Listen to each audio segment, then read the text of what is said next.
A new era begins in Washington this week, and with it some big economic hurdles. Here now to shed some light on how Capitol Hill plans to tackle all these headaches we've got is Congressman Jeb Hensarling of Texas. He serves on the House Budget and Finance Committees, and he joins us this morning from the nation's capital. Congressman, welcome. Of course, you're here with Leader Army as well.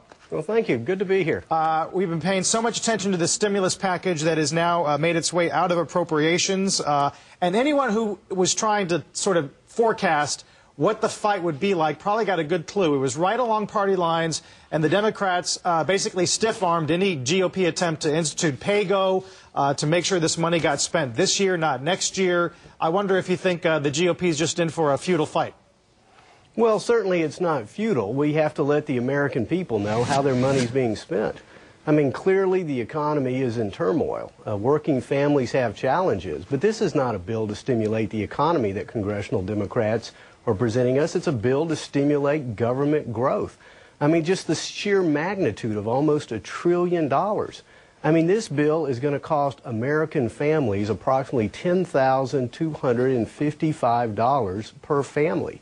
It grows 150 government programs, 32 new programs, 19 programs which the Office of Management and Budget said are ineffective, can show absolutely no results, and only 7% of the money can even be spent in the first year, according to the Democrat-controlled Congressional Budget Office. Right. Again, this isn't a bill to help the economy. It's a bill to help big government, and they're using economic turmoil to put up 14 years of pent-up demand for big government programs. Leader Army, strong words, maybe even right words, but do the political realities on the Hill mean that it's just going to be words? Well, the Congressman has it exactly correct.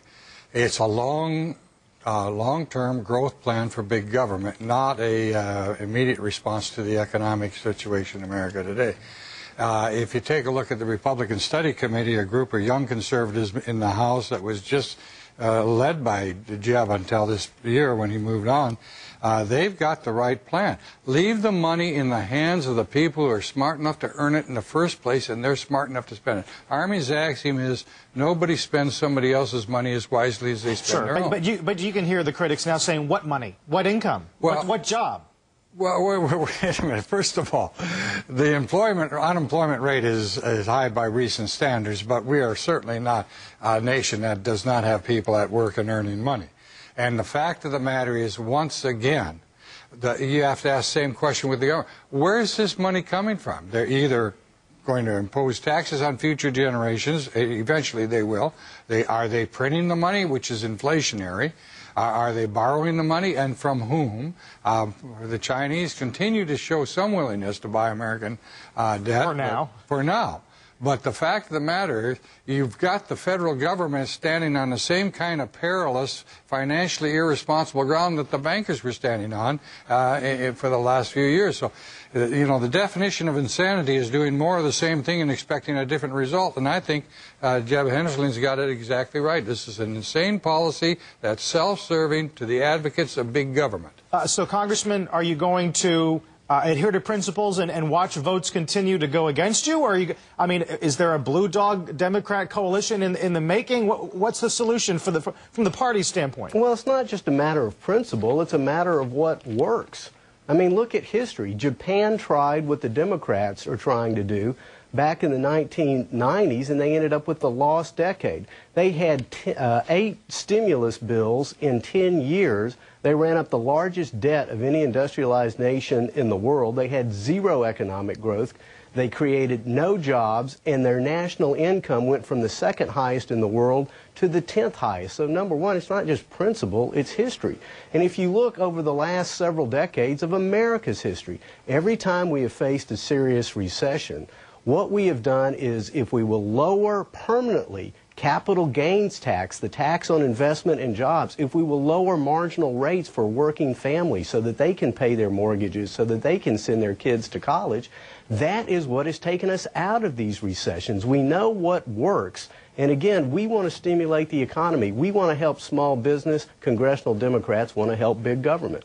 If you had to throw in the towel on one big policy measure, would it be on stimulus or on TARP or on autos? I mean, what do you think you can what's the first one you think you could compromise on? Well, I'm not here to throw in the towel. What I'm here to do is work with my colleagues and try to help, number one, American families keep the jobs that they have, give them better job opportunities tomorrow, give them tax relief so they can pay their bills, and not send all this massive, unconscionable, immoral debt to future generations that'll bankrupt the country. So listen, I know elections have consequences. We'll work in good faith, and at the end of the day, I'll just ask myself the question, does this bill have more good in it than bad or more bad in it than good?